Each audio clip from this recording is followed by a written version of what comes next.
Abercrombie Kids knows how to make outfitting easy. Mix and match sets are their ultimate outfit hack for fall. Their sweatshirts and sweatpants are super cozy, and they always have the cutest colors and patterns. Shop fall's easiest outfit at Abercrombie Kids in the app, online, and in stores.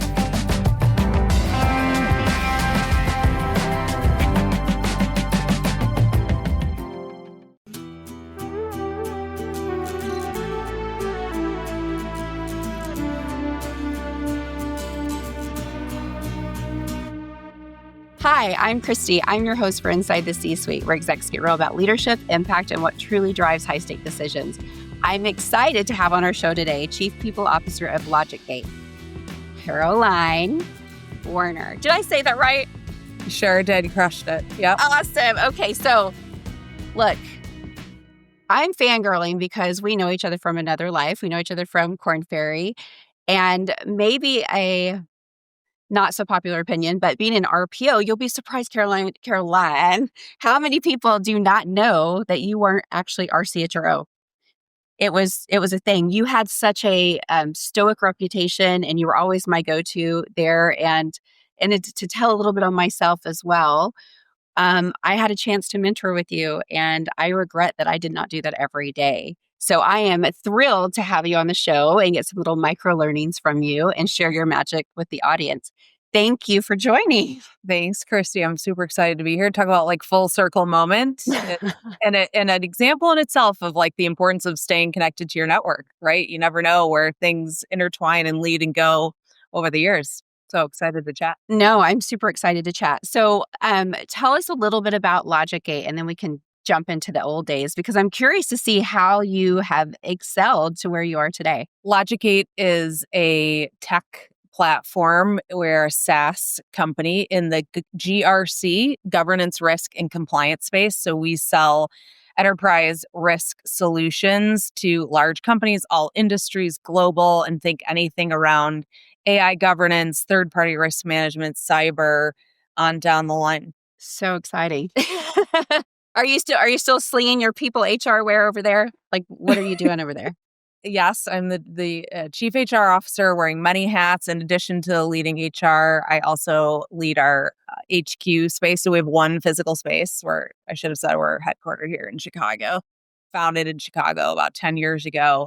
We're mostly remote, but have one physical space. And so I also run our HQ operations in addition to my role. Awesome. Well, I'm excited to have you because, I spent many years in the same organization with you and got to see your magic. And, in an RPO, guys, it was Korn Ferry. I was in RPO at the time, and recruitment process outsourcing, for those of you that do not know the acronym. But you were a big leader for us, a huge leader for us. And if you think about all the people doing people things and hiring peoples for companies, it was a lot of emotion, a lot of chaos, a lot of wins that we went through together as an organization. So, and I know that, and I tease, but truly the RPO side of the house saw you as our chief people officer, as our head of the head, because you had immediate contact with the majority of us. So when you were at Korn Ferry, I'm just going to dive into it. It's got to be difficult being at the top, right? I talk to a lot of leaders and we talk about, it's lonely at the top, or there's only so far you can go in your role. We know that for talent acquisition, there's only so far you can go. We know for HR, there's only so far you can go. And just being the only successor for a role, that's got to be challenging in this. Well, it is challenging within our industry. How did you navigate that to get to your next phase of wow? Yeah, a couple things. So I started out at Korn. I'd been at Heidrick previously for 7 years. Made the move to Korn intentionally, like similar industry. Sorry, Heidrick and Korn, but Korn Ferry being much bigger and more offerings and a bigger footprint, but a lot of same concept. But was looking for something bigger, and I originally got recruited into what was then Future Step, which was kind of the like. So for those who don't know, Future Step is the brand that was the RPO side of the business. And it was a little bit of a like, hey, yeah, we have this thing called Future Step. Don't really know what's happening. Do you want to be their head of HR? They do. At the time, in fact, my job description, I put in air quotes, was written on a napkin. I'm not kidding, actually. That's not an expression. And it was kind of like, they do this, they do that. At the time, we were doing uh, not HRS, ATS implementations and design. And then we do like a little bit of this and a little of that. I don't really know. Like, go figure it out. Cool. Just to give you a view into my personality, I was like, sounds perfect. There wasn't a lot of HR structure. Went in there, met folks. I remember going to Dallas because there was a big subset, right, of Dallas and leaders in Dallas and like figuring out like what is going on and really built out everything from A to Z from an HR perspective. And it was not a small business, right? It was probably like 3,000 employees at the time, same global footprint, 6 delivery centers all over the world. And then kind of worked my way through all of that as RPO got folded in more formally into the Korn Ferry offerings. I became the SVP of HR for the whole company. And last ended with a 200-person team in HR, which sounds big. It probably wasn't enough for 14,000 employees in 88 countries. And honestly, after like COVID and the burnout and all the things, and we can talk through all that separately, but I really wanted to do something different. I'd been all public, global. I knew I wanted the top job, wanted to do something different, and wanted to honestly get into tech and got a lot of, you can't do that. You've been in professional services. A lot, including like my network is, as you can imagine, a lot of search folks, because coming from Heidrick and Korn, some who've been at both, some who I tried to recruit to others, some I fired and hired at others, and I honestly lost track. But I got a lot of notes. And, I can tell a story of how I landed here, if that's something you want to dig into. I would love to know how you landed there because oddly enough, I landed in tech after RPO, Yeah. right? And I don't know if that we both are glutton for punishment or just want to prove everybody wrong that you can transition into other things. But I think it would be interesting because, a lot of people watch and they're trying to navigate, how do I elevate? What do I do next? And oftentimes in our roles, there's only one more or two more spots you can go. Yeah. And now we're looking at cross industry. So not only is it one or two more spots, well, how can you take a leap across industry? So tell us your success story. And I think it's two things. I know you and I have chatted over the years about like, how do you know when it's time to go? So that's one component. And then the how do you do it? On the how did I do it front, your network is everything, period. Like intentional networking. There's a lot of people out there that know a lot of people and go to a lot of things and do a lot of things. And that's one approach. It's not my approach, but intentional networking is something you have to do all the time and not just when you need it. Again, I wanted to get into tech. I was interested in tech. There's a pretty big tech footprint now in Chicago. And I will plug my brother. Let's not give him too many compliments, but he's a pretty successful attorney in the tech space. And he and I had talked about different companies over the years that I thought were super interesting. Half of them, I'm like, what? This is a company? It's just wild to me. But here we are. So the one element sparked my interest. I thought my style would fit into tech, but a woman who I met 22 years ago as part of a networking through a friend of a friend kind of a thing, she and I just always clicked, hit it off. Kept in touch over the years, have done different things together. I had reached out to her when I was looking and I saw a truly, believe it or not, a job post for LogicGate was looking for a chief HR officer, which you might say like, really, they post that? And I reached out to her and was like, have you ever heard of this company? And her boss was college roommates with one of my founders. And the next day I met the CEO and the rest is history. So love it. Like there's the story of someone that I've intentionally and thoughtfully kept a relationship with. And she's an amazing person who you never, ever know. People say that, but it's so true. I was at SHRM Talent in Tennessee, and I hosted a very intimate happy hour. And one of the young ladies there was a former, she was looking to do like an EA or executive coordination type role, married to a very successful entrepreneur, just was looking for something that she could, like to do. Amazing person. And the next thing I know, she's tagging you on LinkedIn to meet the CEO. And long story short, this very brief interaction with this amazing human that I reached out to karmically help her in her job search got me my very first board seat. So And this was just within the past 2 months, right? And it was just she saw something in me and had this relationship and knew they were looking for somebody and just connected the dots and bam. So it is. I love that you said that because it is very. It's real. And I get a little bit. I always thought that I was an extrovert. I still think I'm an extrovert, but I also think I get drained really easy. My energy can get drained really easy. So I'm very intentional because I know that what I give is going to drain me. So I'm super intentional on purpose and I try to be in everything I do. So I love that you said intentionally networking.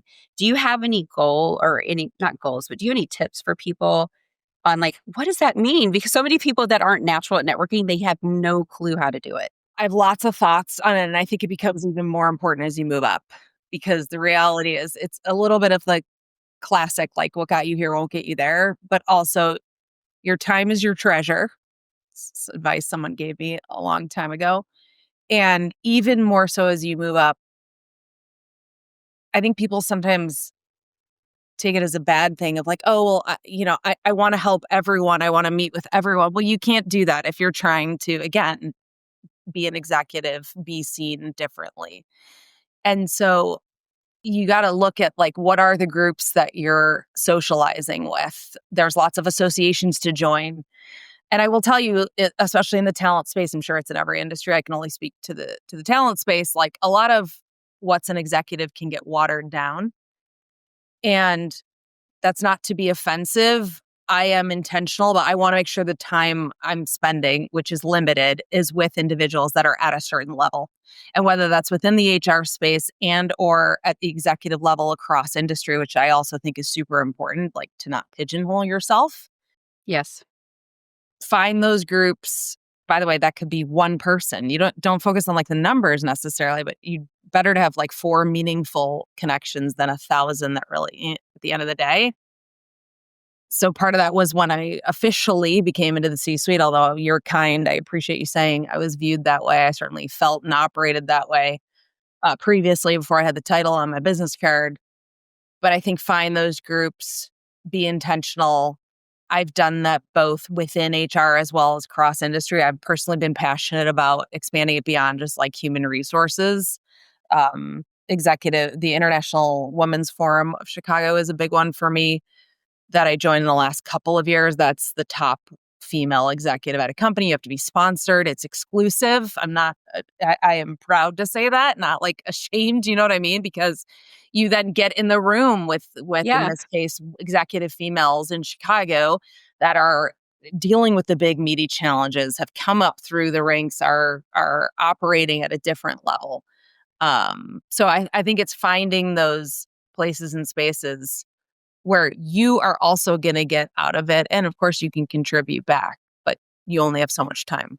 No, I love that. I think it makes a lot of sense in navigating right now. I think post COVID, all the stuff with D&I, everything's blown up, and what I'm finding across the board is a lack of trust. Right, so we have a lack of trust in technology. I mean, and the average person gets hit with 7 points of fraud a day. Right, if you think about people navigating their workplace or out in the job boards or wherever they're at, there's just such a significant lack of trust.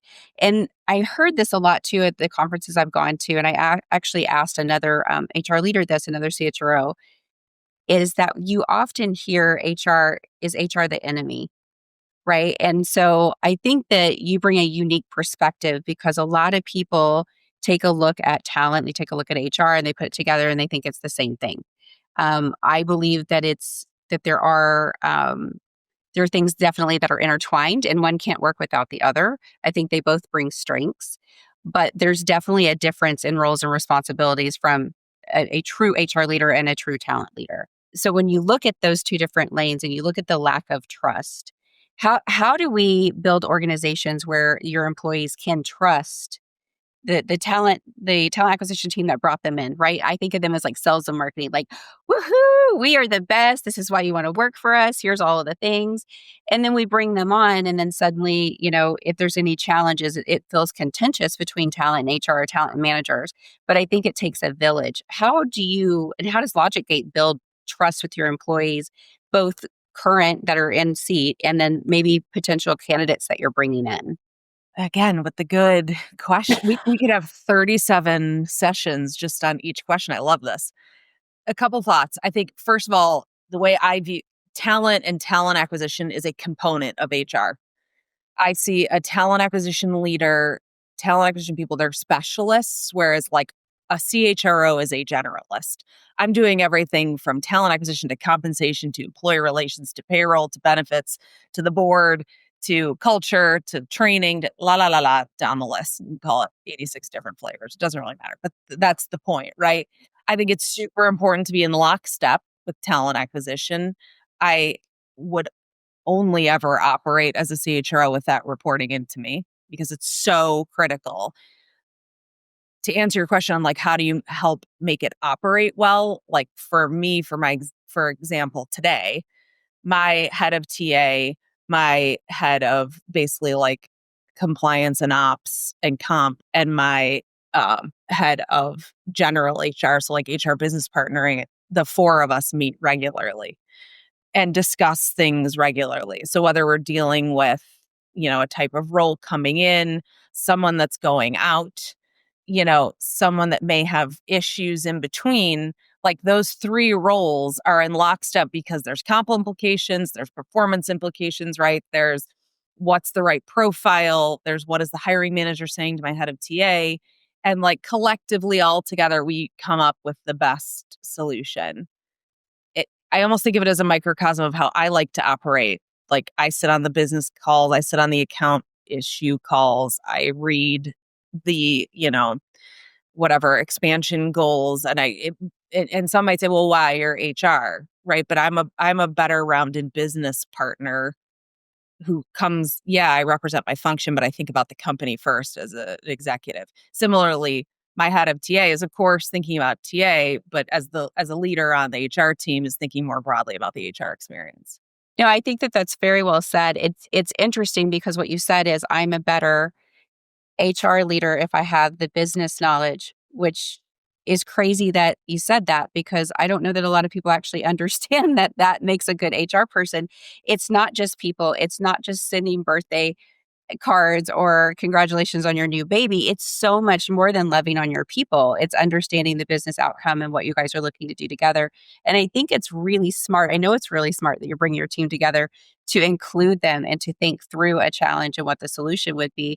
And that's probably why, didn't you guys get like 2025 Best Place to Work award? You have some accolades Yeah. behind you.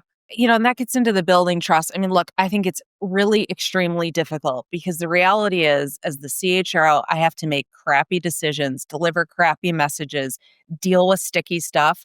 I mean, to be clear, most executives are dealing with difficult stuff, but I do think, and I'm happy to go toe to toe with anyone, I even tell my CEO this, that I have the hardest job. I mean, and by the way, it's a privilege. And I say this when I talk to my employees, it's a privileged role. But the reality is no other job in the company, including the CEO, is dealing with people that might join when they're here and all the issues they have and everything that happens in between and after they go. No one. And so that's a privileged role.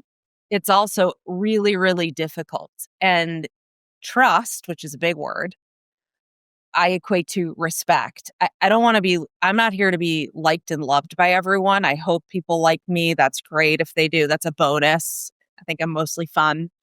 But if I'm liked and loved by everyone, I'm probably not effective. So Very true.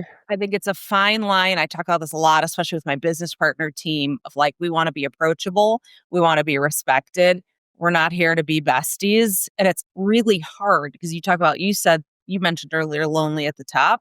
And it is lonely at the top. I think it's the loneliest as the CHRO, maybe even more lonely than the CEO. And he and I have this debate. But again, I think it's super, super challenging. And it's something you have to think about every day and how you show up.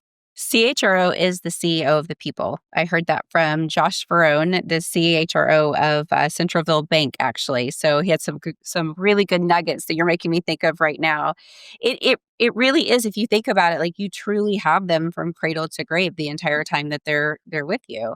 And it's all about, what are they experiencing and are we taking good care of our people? And I've found hand over fist, I'd say 99% of the time, anybody within HR and talent really, really are people oriented and love and want to help people.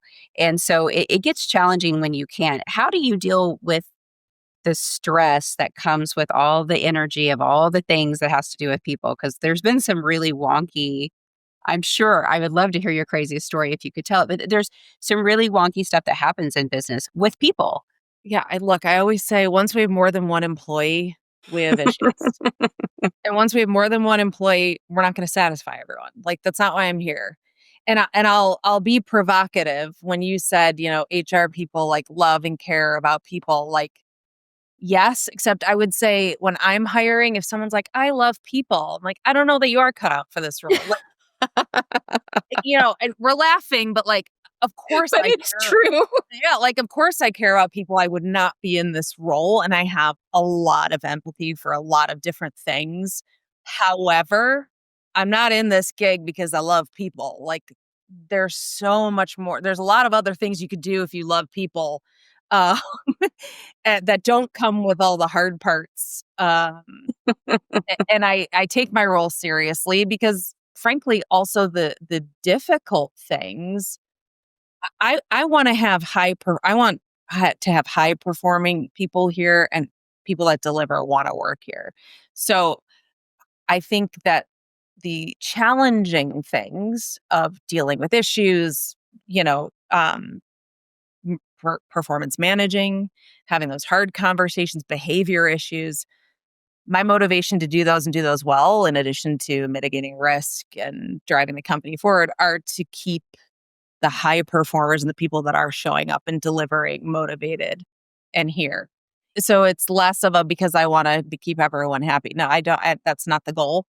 We want to keep the right people, right? The people that show up, the people that deliver, happy, and high performers and people that deliver want to work alongside high performers. Studies show you glom on to whatever is around you. And so if that's negative and bad attitudes and bad behavior, we've all been there. I'm not a perfect person. You glom onto that. And similarly, hopefully contagious is good attitudes and delivering. And that's not about being perfect, but it's how you show up and your intentions. It's definitely how you show up. So where are you guys? So I know that you're based in Chicago, but I did hear a little bit of remote. Where are you on the where to work side of the fence? We're basically 100% remote. We're hybrid. Outcomes first. We have a headquarters that's 3 blocks from me. My commute is 8 minutes door to door. You didn't ask. And Do you yes, walk or drive? I was just gonna say, and yes, I've Ubered.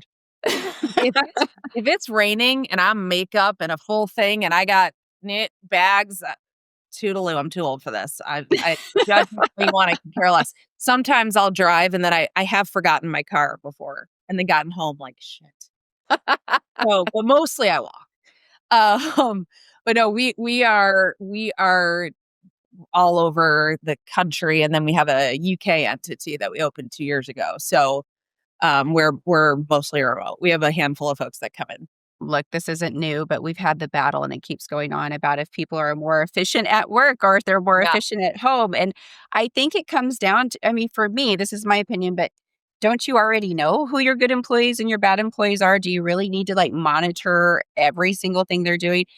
For me, I should never work at home because I don't turn off.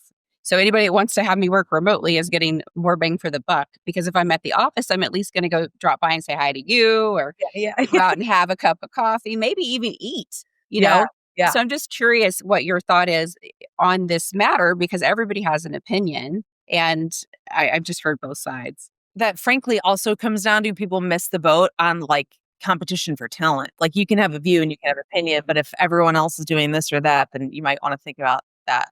By the way, either way, if you had asked me pre-COVID, I'd be like, working from home is not a thing. I don't want to. I never do. Truly never did pre-COVID. And would have, if you had said, oh, you're going to work from home, I'd be like, absolutely never. I think it's somewhere in the middle now. I think a hybrid is ideal. Look, I think remote opens up a lot of talent opportunities. It's cost. There's cost elements, right? Cost of talent. I think it gives access to talent that you might not otherwise have. And I think there's a lot of positives. I'm home today. I changed my laundry at lunch. I walked down and got my mail. I mean, there's practicalities of working from home and the flexibility that it affords that's nice. I do think keeping the connection is really difficult. I was at Korn Ferry 8 years, a big job, traveled around, worked with gazillions of people, had a million relationships. And I will tell you, this is like not to be dramatic, but when I resigned and to come here and like closed my laptop, I actually had a moment of, well, that was too easy. And I clocked it in my head as a CHRO of like, I got to think about that, because I do think no matter what anyone says, and I'll go toe to toe with anyone on this, it was easier than like when you're in the office and now people are crying and, you have your goodbye party. And while I missed out on a lot of that, also it was COVID, it made it almost too easy. Not that it was easy, but it was easier and almost bizarre. Like, that's it, I'm done. I drove my car up, to the Sears Tower and dropped off my crap. Like, it's too easy to quit and to not feel connected. So I think it's something that, like anything, my team would say, one of my favorite sayings is trade-offs and choices. There's trade-offs and choices to everything, and there's trade-offs and choices to being in office, and there's trade-offs and choices into being remote. And I think you got to be aware of what works for your company. So I remember the trade-off and choices comments. I remember a lot of the quotes that you used to say, by the way, just so you know. I got some new ones, but yeah, no, I do like that, which just goes to show a lot of the basics remain. Yeah, I got some new ones. We'll see if I can sprinkle them in. Well, I would love to, but I want to play on your trade-offs and choices, because leadership and legacy. What's the trade-off for leadership and legacy? I think this comes from, a big thing I am passionate about personally is like, what is my legacy going to be? As you know, at Korn Ferry, when we had the startup, which was our campus recruitment training program that my team led, I would start day one with my little junior burgers who were fresh out of school saying, like, what do you want your legacy to be? And most of them would look at me like, what? I'm 22. I don't know. I have 80 years ahead of me. But I'm a big, think about the end and work backwards. And if I fell off the face of the earth tomorrow, what would my legacy be? I don't have children, and I have not ever wanted children, which, that's not to say that has to be, but sometimes that's an obvious, well, that's my legacy. I'm leaving my children. I like to think of in hopefully the places and spaces that I've been, for the most part, I'm not a perfect person, I've left them better or had an impact. So that's been my hyper focus on legacy. If one thing that someone learned from me, or one difficult situation I helped someone navigate through, had an impact, whether they remember it or not, that's what I'd like my legacy to be. I think leadership and legacy go hand in hand, because, as I said, and I mean it from my heart, that I believe leadership, and certainly leadership at this level, is a privilege. And it's difficult. And that's why there aren't a lot of leaders, or certainly be a lot of good leaders, because I do think it's really hard. And you asked about draining my energy. How do you keep the energy? I mean, I am 100% all day. And I really, really try to be present, because for me, it might be my 3,000th interaction of the day. For that person, it's their only interaction with me, maybe in a month, maybe in a year, maybe in a day. And so I think hand in hand, thinking of the impact, and that may sound like a lot of pressure. Well, it is a lot of pressure, because being in leadership is pressure. Sorry. I've always respected the leader that you are. I've always respected, and look, you have the presence of, I'm not here to be liked, but I'm here to do a good job. It's a little intimidating, I think, for some people at first when they meet you. But if anybody's been in your presence long enough, they know that there's a big heart behind it, and that you're just brilliant at your craft, which I think is just amazing. And, the reason I talked about the energy thing is, for me, I have moments when there's extreme stress that I don't feel fully present. And for me, it haunts me, because just what you said, that resonates with me so much, because that person's in front of you for that moment, right? And I even feel guilty when you're on Zoom meetings. I don't know how many people out there are on back-to-back Zoom meetings. I pray for a bathroom break some days. but I intentionally just look like I want them to know I see you. Like I'm here, I'm present. I'm not off camera. I'm not writing or looking at notes. I'm intently listening to you. And I think, technologies help some people be more present with the AI notes, and whatever their widgets are. But the human aspect never ever leaves, regardless of what industry we're in or what position we hold. And that's the part why I asked that question, because I think as humans enter out of the workforce, if we don't regulate our emotions, if we don't take time to take a beat, we can't show up authentically for others. And I think that's a huge leadership trait. It's a huge human trait. It is. And first of all, thank you. One of my focuses for this year personally has been when you're thinking of someone to tell them. That's just been something I've thought about prioritizing this year. And so I appreciate you saying that to me in this moment, because I think there's a lot of times where we think about things or things come to mind. It's either that or like your funeral and you're not here to hear it. I mean, truly. So I've tried to be intentional. So I appreciate you sharing that with me. You use the word authentic. I think that one is also so hard. It's so interesting, especially as CHRO, because it's like, be your authentic self. I'm like, okay, but also I have to like potentially handle really challenging situations. So I do try. It's an art, the art of the science, to be authentic in one of those ways. And this gets into, I guess this is being authentic, sharing something that I wish I had done better that I do, I think, very well today, which is to be present. And I think of it was Maya Angelou, I believe, said, people won't remember what you said, but they'll remember how they made you feel. There's a reason why that quote has been around for so long and resonated with so many people, because I think it is just so, so true. And frankly, I look back, I'm not a big person of regrets. I'm more of a like, well, what can we learn and move on? And I was extremely busy at Korn Ferry. I had a very large job with not a ton of resources, and I think I managed it very well with what I had. I don't think I was as present as I wish I could have been with my team. I was there, but I was genuinely working 24/7, as you know.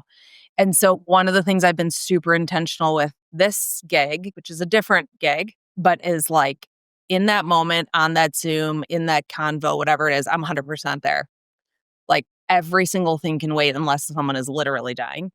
My team probably doesn't realize, and they know I love and adore them dearly, but how much it means to me when they say, like in their reviews of me, that I'm super present, because I don't think that was the case in my last job as much as I want it to be.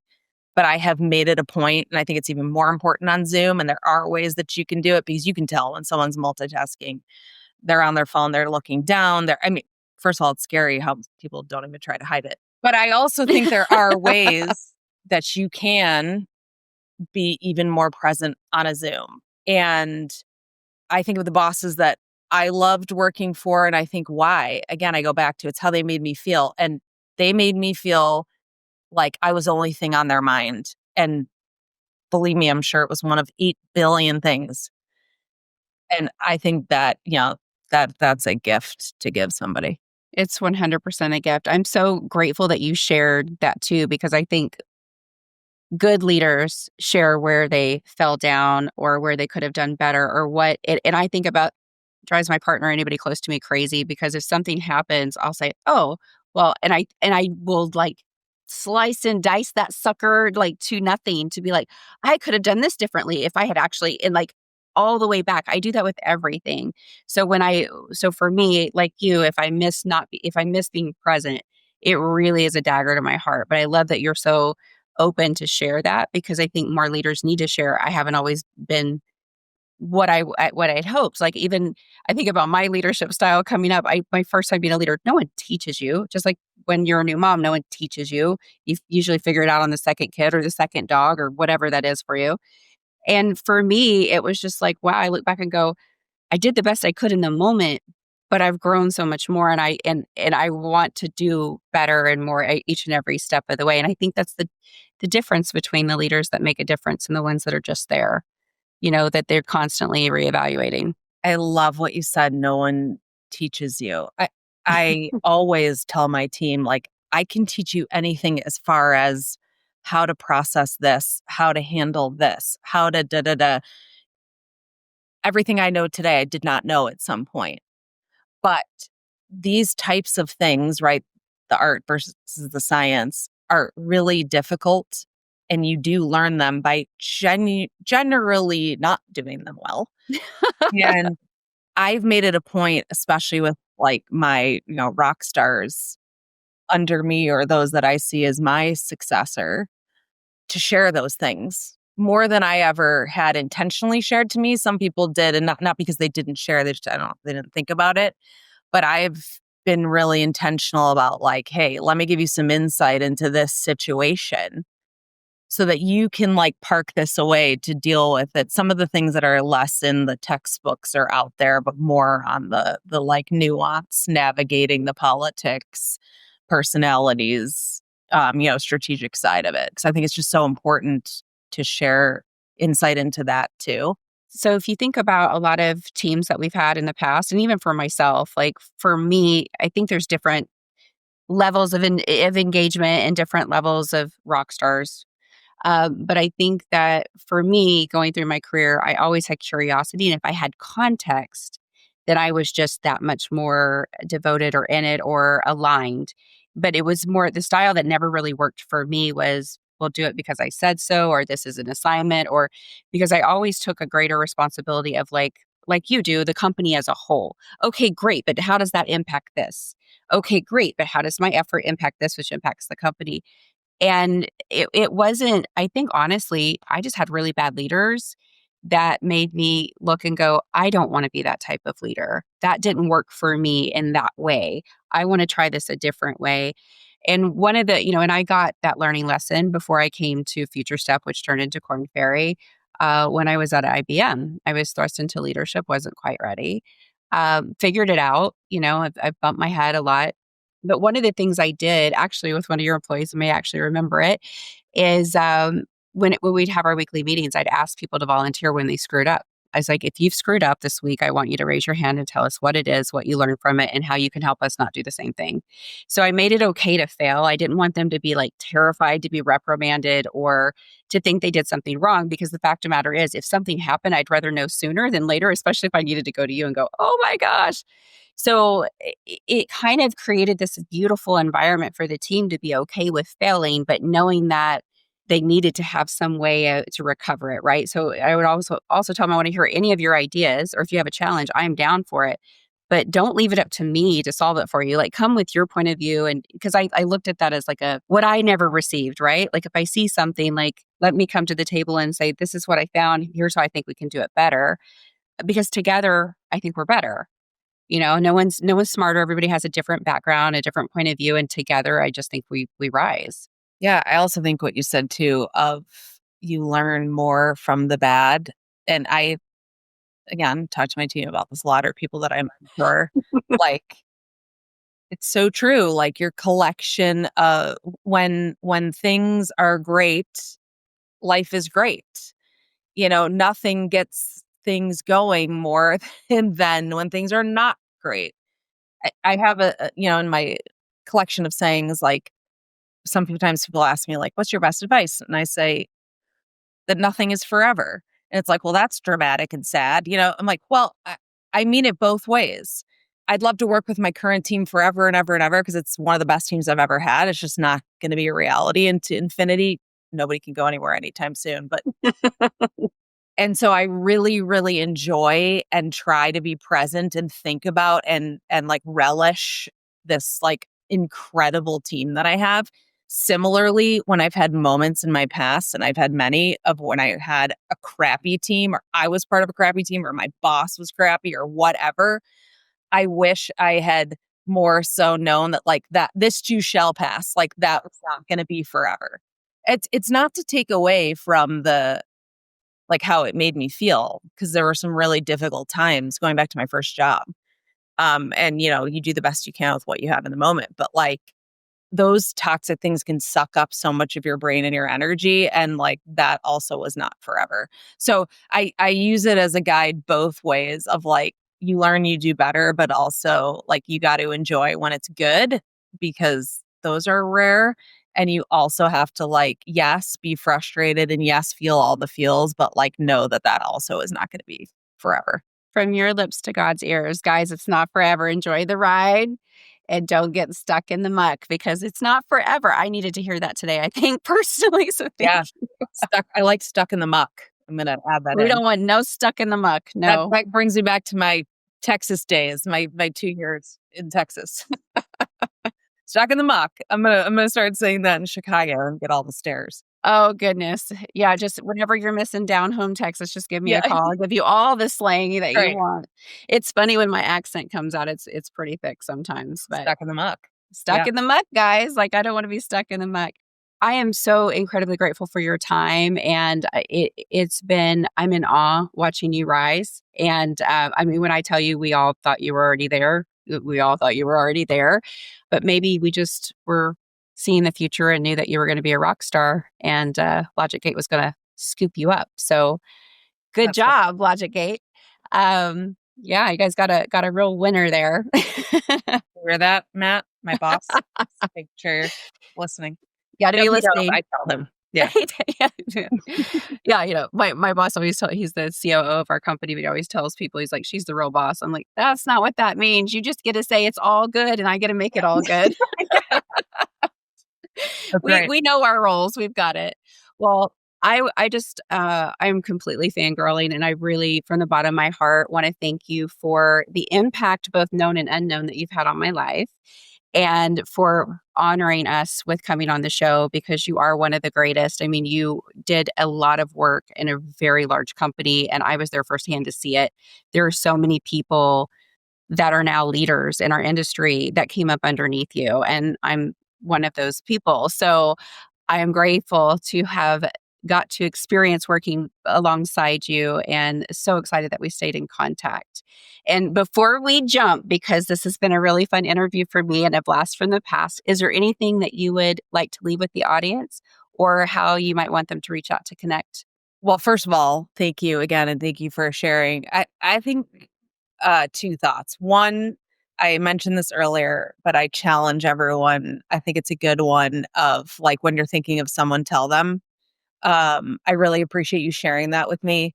And I think it's so important because life goes and we don't know the impact. And not that we need to know all of it or we ever will, but I think it's just so important to reach out and tell people when you are having those moments because it ties all the themes we've talked about, networking, connection, all of it, experience. And then my other would be, you alluded to this a little, we were joking, stuck in the muck, but you know, enjoy the journey. Like you learn, you get better, you work hard, you build your networks and like enjoy the journey. Like life is short. I'm grateful every day to get up and put my 2 feet on the ground. Those that know me know that, you know, you do your best, you show up and, you know, the rest is cake, as I say. But if you want to reach out, you can do so on LinkedIn is probably best. My profile. I'm happy to connect. And I really appreciate the opportunity to talk with you. I appreciate it. Well, guys, if you have enjoyed this, please drop a like and follow and subscribe. And if you know somebody as interesting as Miss Werner, please let me know. I would be happy to consider having them on the show. But until then, see you next time.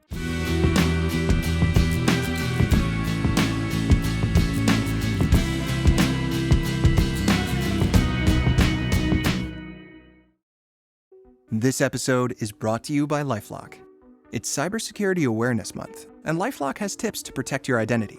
Use strong passwords, set up multi-factor authentication, report phishing, and update the software on your devices. And for comprehensive identity protection, let LifeLock alert you to suspicious uses of your personal information. LifeLock also fixes identity theft, guaranteed or your money back.